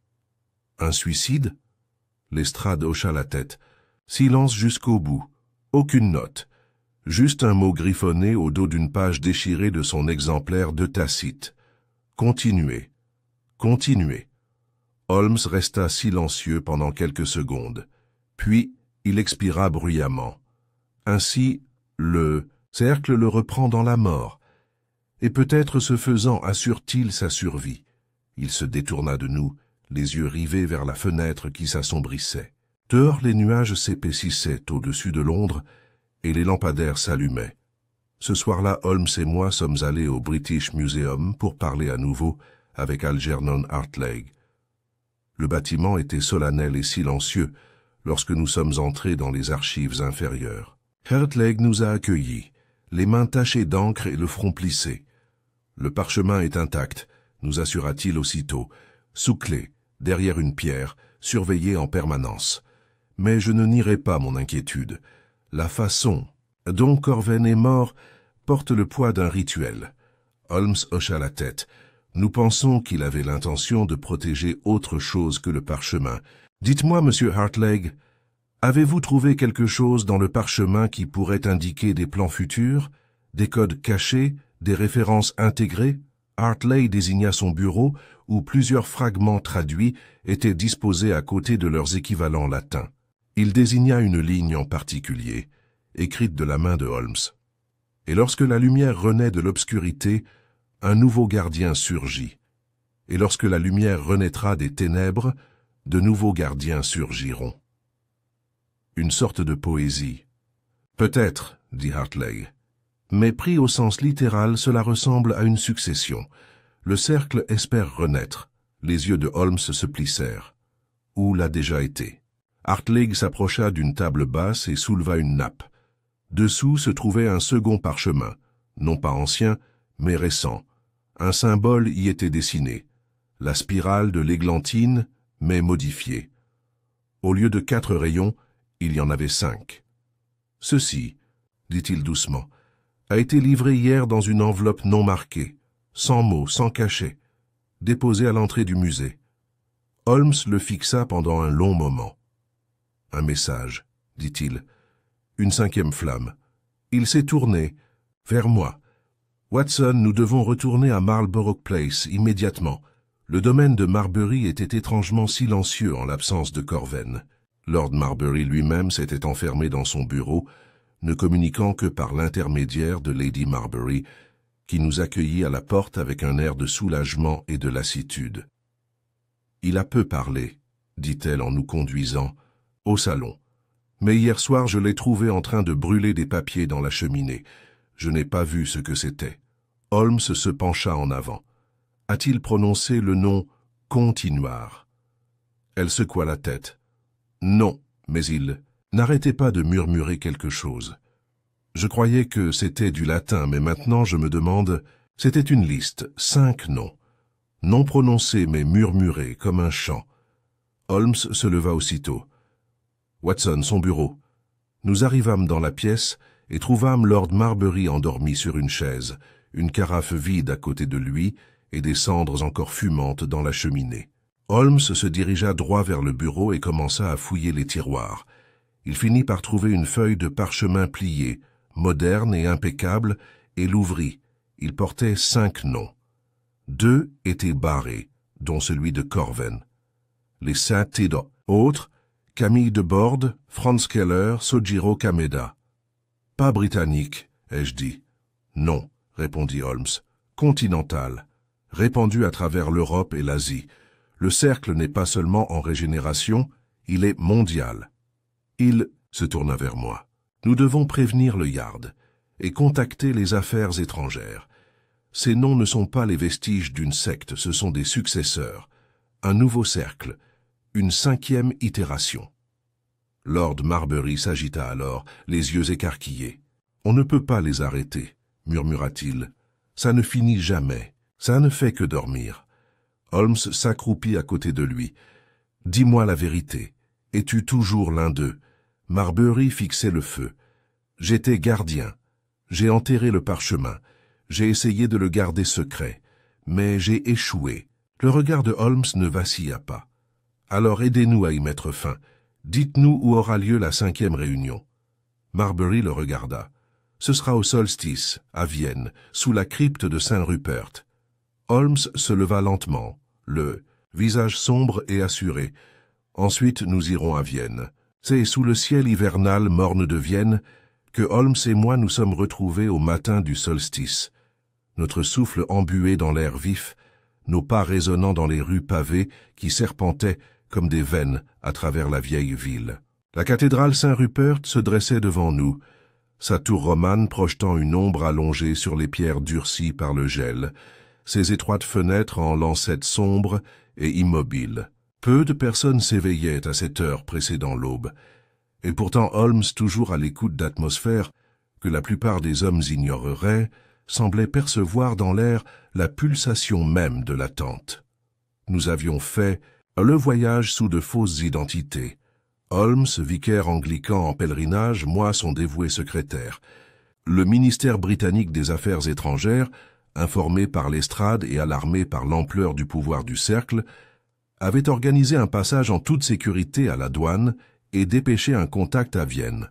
Un certain inspecteur Meinhardt de la Kriminalpolizei locale, un homme méthodique qui préférait le confort de la bureaucratie mais qui, après avoir été mis au courant des preuves fournies par Holmes, avait offert son soutien discret. C'est lui qui nous conduisit alors dans une rue latérale qui serpentait derrière la cathédrale, où une porte rouillée donnait accès à la partie la plus ancienne, en grande partie oubliée, du domaine de l'église. Un cimetière romain englouti depuis longtemps par la ville envahissante. Là se dressait une chapelle en ruine, le toit à moitié effondré, les murs couverts de mousse et de suie. Une plaque de laiton, noircie par le temps, portait l'inscription suivante. Saint-Rupert sous la rose, le sanctuaire de Rupert, sous la rose parfait, murmura Holmes, un symbole caché à la vue de tous, la rose sous l'autel, un endroit que seuls les initiés connaissent. Meinhardt hocha la tête. Peu de gens du coin viennent, superstition. On dit que les cryptes en dessous sont maudites, scellées depuis l'épidémie de choléra de 1831. Holmes sortit une clé que Lady Marbury lui avait donnée avant notre départ. Une relique de la collection de son mari en forme de flamme stylisée. Elle tourna doucement dans la serrure en fer de la chapelle. Nous descendîmes sous terre. La crypte était étroite et longue, bordée d'alcôves et de cercueils, de pierres empilées, l'air collant à la peau comme une huile froide. Au fond, sous une mosaïque à moitié effacée de Saint-Rupert, se dressait une porte de bois sombre cerclée de fer. Sur sa façade était sculptée la spirale de l'églantine, désormais cerclée de 5 pétales. Holmes alluma une lanterne et examina la serrure. « Récemment mazoutée, dit-il. Ils sont déjà arrivés. » Nous l'avons ouvert en silence. Au-delà se trouvait une chambre plus vaste que tout ce que j'avais imaginé. Octogonale, avec un plafond en dôme peint, de fresques délavées, chacune représentant le feu sous une forme différente. Bougies, torches, brasero, soleil. Autour de la pièce se dressaient 5 colonnes, et devant chacune, une silhouette en robe sombre, le visage encapuchonné, les mains jointes. En entrant, les 5 se retournèrent à l'unisson. Au centre de la pièce se dressait un autel, sur lequel se trouvait un parchemin ouvert. Non pas l'ancien que nous avions récupéré, mais une copie, fraîchement transcrite. La voix de Holmes retentit. Franz Keller, Camille de Borde, Sojiro Kameda. Vous êtes accusé de complot en vue de commettre un meurtre, de dissimulation de preuves et de maintien d'une société secrète dont les rites incluent le sacrifice rituel et l'obstruction à la loi. Le personnage central, que j'ai reconnu, sur le croquis du musée comme étant Keller, s'est avancé. « Et qui êtes-vous pour nous juger, monsieur Holmes ?» Holmes s'avança imperturbable, au service de la raison et de la loi. Keller sourit froidement. « La loi n'est pas la raison. La loi est le maintien du pouvoir. Vous servez l'illusion. Nous servons la mémoire. La parole ne doit pas être prononcée. »« Il n'y a pas de parole, » dit Holmes. « Seulement le mensonge que vous perpétuez. Le parchemin ne contient aucune incantation, aucune clé divine. C'est un mythe, une manipulation. C'est précisément pour cela, dit Camille de Borde en s'approchant de Keller, qu'il ne faut jamais le lire. Vrai ou mensonge, il impose la croyance. Et la croyance, c'est le pouvoir. Sojiro Kameda resta silencieux, les yeux fixés sur Holmes, avec un calme qui me déstabilisa. Holmes fit un autre pas vers l'autel. « Alors je te retire ton pouvoir. » Il sortit un petit objet de son manteau, une fiole d'acide à combustion rapide, et avant que quiconque puisse réagir, le lança sur le parchemin. Les flammes jaillirent instantanément, brûlant le parchemin dans un sifflement de fumée et de lumière. Les 5 silhouettes reculèrent. « Imbécile !» s'écria Keller. « C'était le dernier exemplaire, le dernier mensonge, » corrigea Holmes. La salle trembla, non pas sous l'effet d'une force métaphysique, mais sous l'effet des pas. Les hommes de Meinhardt affluaient derrière nous, revolver au poing. Le cercle s'attendait au secret. Il ne s'attendait pas à une audience. Un par un, les 5 furent arrêtés. Leurs vœux furent rompus non par la force, mais par la dénonciation. Le sanctuaire fut scellé, l'autel détruit. La crypte serait enregistrée, cataloguée et dépouillée de sa mystique. Nous sommes rentrés à Londres 3 jours plus tard. C'était la veille de Noël, et la ville était illuminée de brouillard et de houx. Lady Marbury nous attendait, à Baker Street. Un télégramme à la main envoyé du British Museum par Hartley. Holmes le lut à haute voix. Parchemin sécurisé. Tous les symboles connus sont archivés. Aucun autre contact avec les sympathisants d'Églantine n'a été pris. Reclassification recommandée de secte active à secte fragmentée. Une conclusion bureaucratique, ai-je remarqué. Holmes sourit. Le meilleur. Quand le mysticisme devient paperasse, le danger s'estompe. Lady Marbury était assise tranquillement près du feu, regardant les flammes. « Je suppose que c'est vraiment fini maintenant, » dit-elle enfin. Holmes la regarda avec des yeux adoucis. « Non, mais c'est calme, et parfois Lady Marbury cela suffit. » Elle hocha la tête et, après un moment de pause, sortit un petit objet de son sac à main. « J'ai trouvé ça dans... »« Le bureau de mon mari, dit-elle, après ton départ pour Vienne. C'était une bague en argent gravée d'une spirale, symbole du cercle. Il l'a gardée, même après les avoir fuis. » Dit-elle, « Crois-tu qu'il soit vraiment parti ?» Holmes le tourna dans sa main puis le mit au feu. « Parfois, dit-il, le mieux qu'on puisse faire, c'est briser la chaîne là où elle se trouve. Il n'a pas terminé le travail, mais il nous l'a transmis. » Plus tard dans la nuit, tandis que les cloches de Sainte-Marie-le-Bonne sonnaient à minuit, Holmes était assis dans son fauteuil près de l'âtre, les doigts croisés, les yeux mi-clos. Dehors, des chanteurs de Noël passaient sous le bec de gaz, leur chant étouffé par la neige. Je lui ai versé un dernier verre de cognac et je lui en ai offert un, jusqu'au bout de l'églantine. Dis-je, Holmes fit teinter doucement son verre contre le mien. À la vérité, même caché sous les cendres. Le feu crépitait et pour la première fois depuis de nombreuses nuits, le silence semblait mérité. Les premiers jours de la nouvelle année à Londres se déroulèrent sous un ciel gris, les vestiges des fêtes de fin d'année s'accrochant aux vitrines et aux portes des magasins, sous forme de rubans décolorés et de couronnes fanées. La vie reprit son rythme habituel. Le fracas des fiacres, le cliquetis des journaux aux kiosques des coins de rue, le murmure des conversations dans les salons de thé, comme dans les tavernes. Pour la plupart, les dernières semaines de décembre n'avaient été qu'un bref et froid retour à la normale. Mais dans le cadre discret de Baker Street, les conséquences de l'affaire qui nous avait conduits des salons de Belgravia aux catacombes de Vienne persistaient comme la fumée après un incendie, presque dissipée, mais jamais complètement éteinte. Holmes, comme à son habitude après la résolution d'une affaire particulièrement complexe, était tombé dans un profond recueillement. Pendant des jours, il parla peu, son violon resta intact et les pages du Foisil s'étaient accumulées sur son bureau sans jamais le lire. Il circulait dans nos pièces avec un silence mesuré.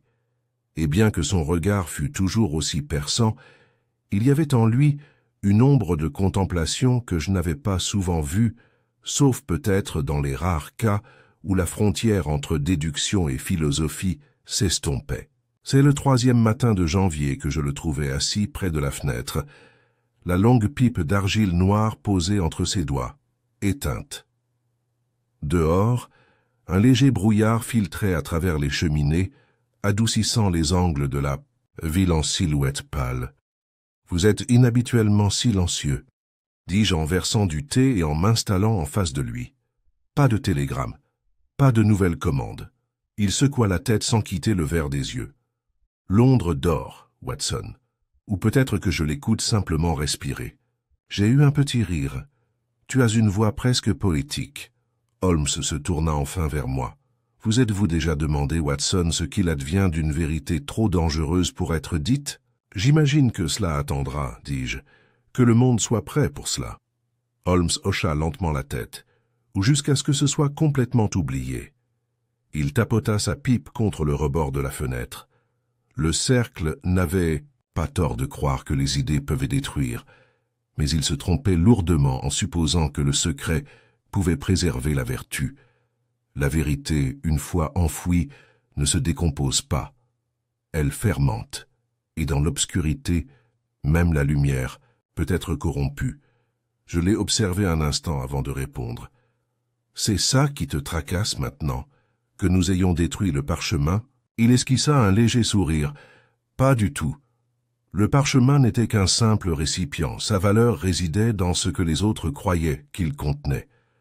Nous l'avons brûlé parce qu'il avait cessé de servir la connaissance et était devenu un étendard de la peur.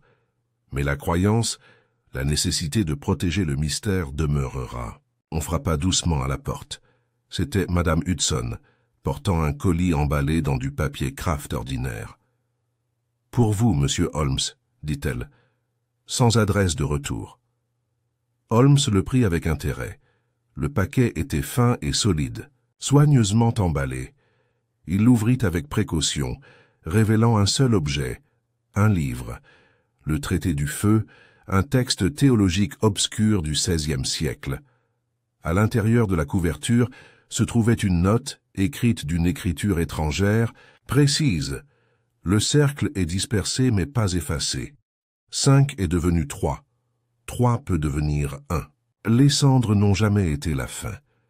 C.D.B. Holmes ferma doucement le livre. Camille de Borde, Used. Elle s'est échappée ? Demandai-je. Elle n'a jamais été capturée, répondit Holmes. Nous connaissions son identité, mais pas son emplacement. Elle nous a vus brûler le parchemin, je suppose, et a préféré l'exil au martyre. Ce n'est pas une menace, c'est un rappel. Les croyances que nous détruisons doivent être remplacées par la compréhension, de peur que d'autres ne les reconstruisent sur les ruines. Alors, que vas-tu faire ? Holmes regarda une fois de plus par la fenêtre. Rien pour l'instant. Elle ne représente aucune menace immédiate. Mais nous devons rester vigilants, Watson.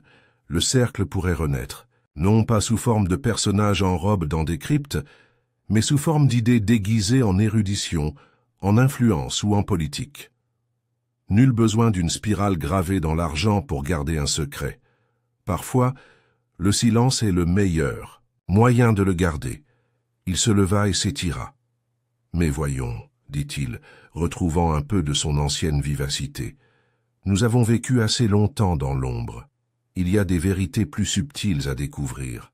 Des boutons de manchette, perdus, des testaments frauduleux et parfois des Pékinois égarés. Même les plus grands esprits doivent s'intéresser aux petites énigmes du monde. » J'ai ri soulagé d'entendre sa voix cadrée et familière. « Alors, je prépare nos rendez-vous de la semaine ?» Holmes marqua une pause, les yeux pétillants.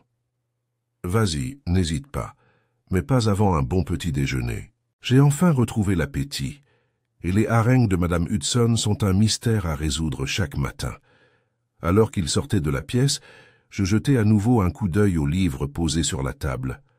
Les cendres n'ont jamais été... La fin point non, pensai-je. Mais ils avaient marqué un tournant. Dans les jours qui suivirent, le monde changea bel et bien. L'affaire Elias Corven fut classée discrètement en vertu de la loi sur les secrets officiels. Lord Marbury se retira de la vie publique, et Lady Marbury s'installa à Bath, loin de la ville et de ses ombres. Lydia Harrow, avec l'aide du Yard et la recommandation personnelle de Holmes, obtint un poste dans une petite maison d'édition où elle commença à écrire sous un pseudonyme. Rien sur les sectes ou les complots, mais des récits de force et de survie puisés dans son propre courage discret. Et Holmes reprit ses esprits. Il reprit ses affaires, son violon et ses étranges expériences avec de la cendre de tabac et des colorants réactifs. Pourtant, quelque chose en lui avait changé, subtil comme un changement d'odeur, imperceptible à tous, sauf à ceux qui le connaissèrent bien.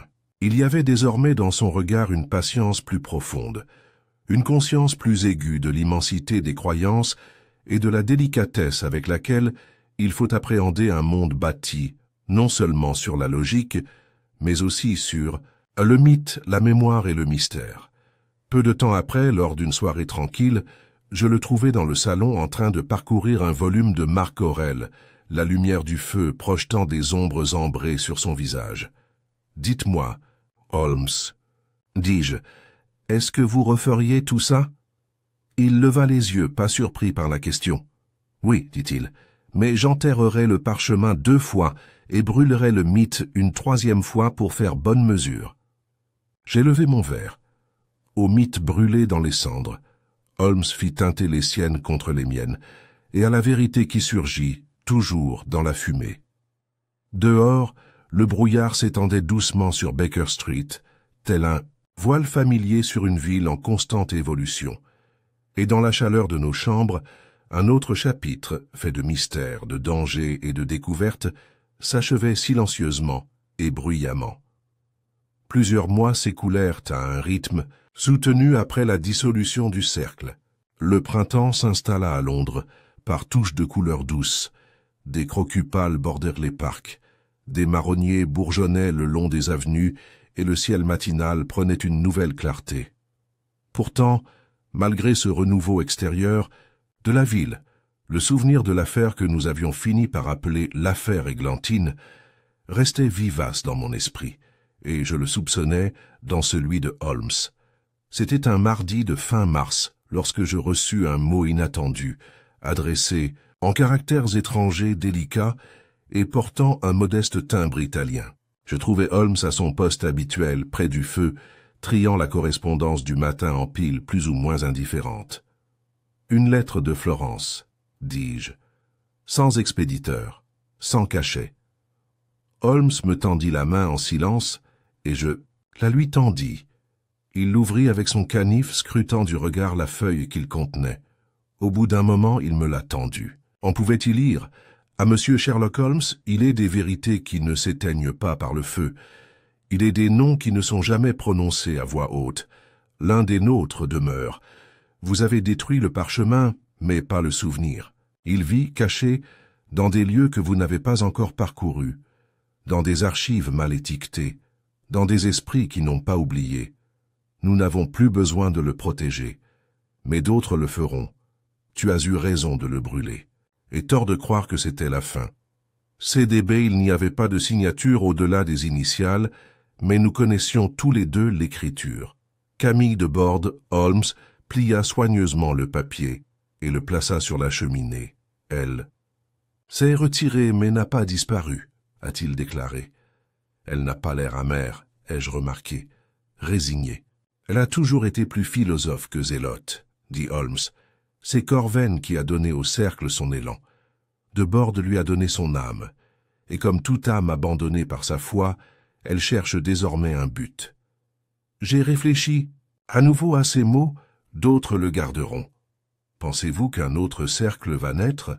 Holmes se leva et s'approcha de la fenêtre, où le brouillard du petit matin s'enroulait encore dans la rue en contrebas.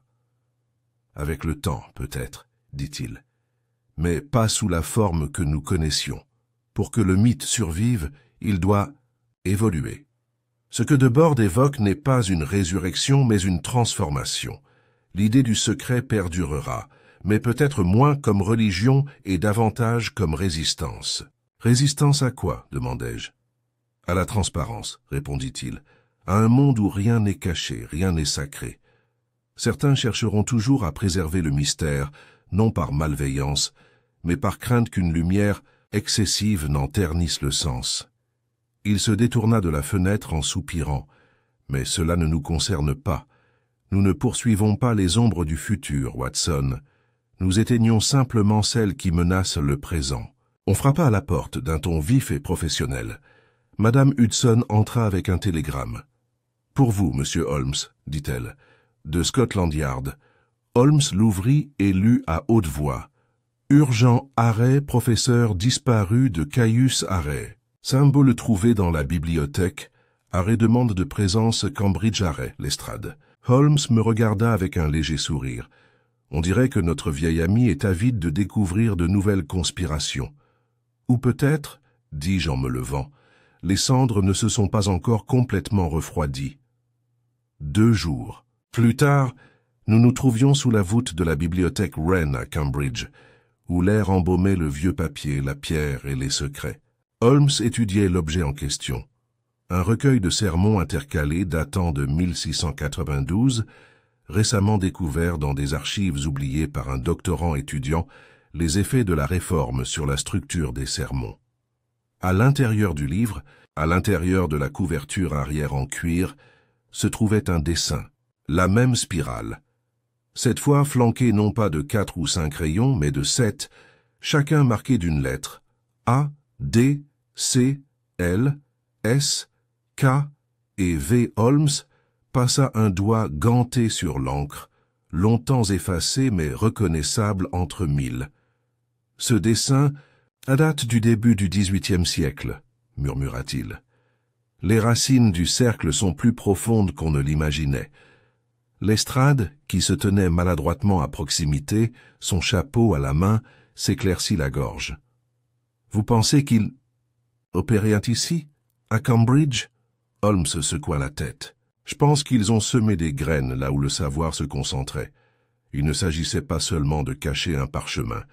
Il s'agissait d'ancrer leur mythe au sein même des institutions créées pour révéler la vérité. » Il leva les yeux vers moi.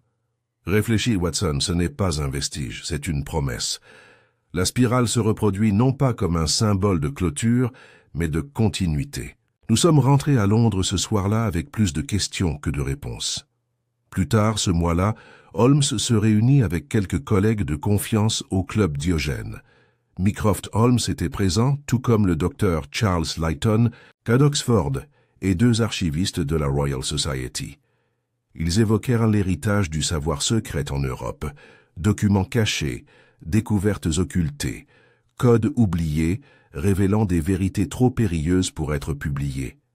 Il m'est alors apparu clairement que Holmes se préparait à plus qu'un cas isolé. Il se préparait à une campagne durable, non pas contre des individus, mais contre des idées qui s'étaient enlisées dans le silence et attendaient que la croyance les anime à nouveau.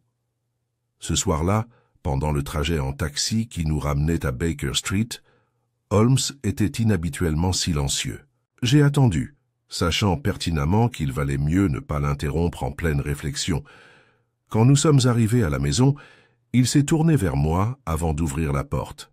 « Je t'ai dit un jour, Watson, que le monde est plein. » De choses évidentes que personne, par hasard, n'observe jamais.